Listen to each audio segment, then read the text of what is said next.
Walmart ఆధ్వర్యంలో నడుస్తున్న ప్రముఖ డిజిటల్ చెల్లింపు యాప్ ఫోన్పే ఇప్పుడు స్టాక్ మార్కెట్లోకి ప్రవేశించేందుకు సన్నాహాలు చేస్తోంది. కంపెనీ సెప్టెంబర్ చివరి నాటికి తన ఐపీఓ కోసం ముసాయిదా పత్రాలను సమర్పించాలని నిర్ణయించింది. కంపెనీ వర్గాల సమాచారం ప్రకారం ఈ ముసాయిదా పత్రాలు రహస్య పద్ధతిలో సమర్పించబడతాయి. అంటే మొదటగా కంపెనీ తన విలువను ఖరారు చేసి తర్వాతే ఐపీఓ ముసాయిదా పత్రాలను దాఖలు చేస్తుంది.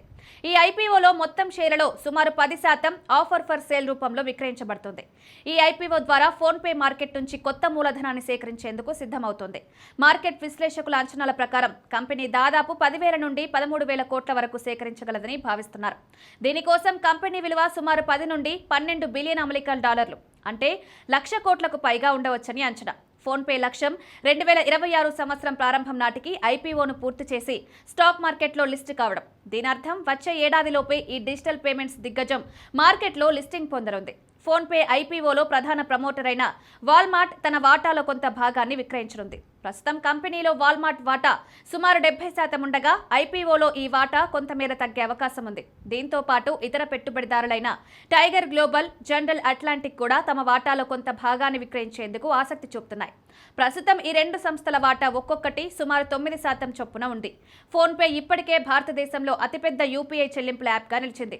దేశవ్యాప్తంగా జరిగే మొత్తం యూపీఐ లావాదేవీల్లో దాదాపు 45% ఫోన్పే ద్వారానే జరుగుతున్నాయి. ఇది క్యూఆర్ కోడ్ ఆధారిత చెల్లింపుల విభాగంలో కూడా మార్కెట్ లీడర్గా ఉంది. కేవలం చెల్లింపులకే పరిమితం కాకుండా ఫోన్పే తన ప్లాట్ఫామ్లో ఇన్సూరెన్స్, రుణాలు, బిల్లుల చెల్లింపు వంటి విభిన్న ఆర్థిక సేవలను కూడా అందిస్తోంది. దీంతో ఇది కేవలం ఒక చెల్లింపు యాప్ కాకుండా సమగ్ర డిజిటల్ ఫైనాన్షియల్ ప్లాట్ఫామ్గా రూపుదిద్దుకుంటోంది. ఈ భారీ ఐపీఓ బాధ్యతను ప్రపంచంలోని అగ్ర పెట్టుబడి బ్యాంకర్లకు అప్పగించారు.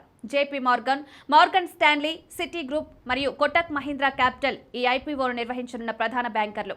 ఫోన్పే 2015లో స్థాపించబడింది. మొదట్లో ఇది ఫ్లిప్కార్ట్ అనుబంధ సంస్థగా పనిచేసింది. అయితే వాల్మార్ట్ ఫ్లిప్కార్ట్లో పెట్టుబడి పెట్టిన తర్వాత ఫోన్పే యాజమాన్య నిర్మాణంలో మార్పులు జరిగాయి. చివరికి దీన్ని ఫ్లిప్కార్ట్ నుంచి వేరు చేసి స్వతంత్ర కంపెనీగా తీర్చిదిద్దారు. ఫోన్పే ఐపీఓపై దేశవ్యాప్తంగా పెట్టుబడిదారులు ఆసక్తిగా ఎదురు చూస్తున్నప్పటికీ నిపుణులు ఒక విషయాన్ని గుర్తు చేస్తున్నారు. పెట్టుబడి నిర్ణయాలు తీసుకునే ముందు తప్పనిసరిగా ఆర్థిక సలహాదారుల సలహా తీసుకోవాలని సూచిస్తున్నారు. ఎందుకంటే స్టాక్ మార్కెట్ పెట్టుబడులు లాభాలతో పాటు ప్రమాదాలను కూడా కలిగిస్తాయి.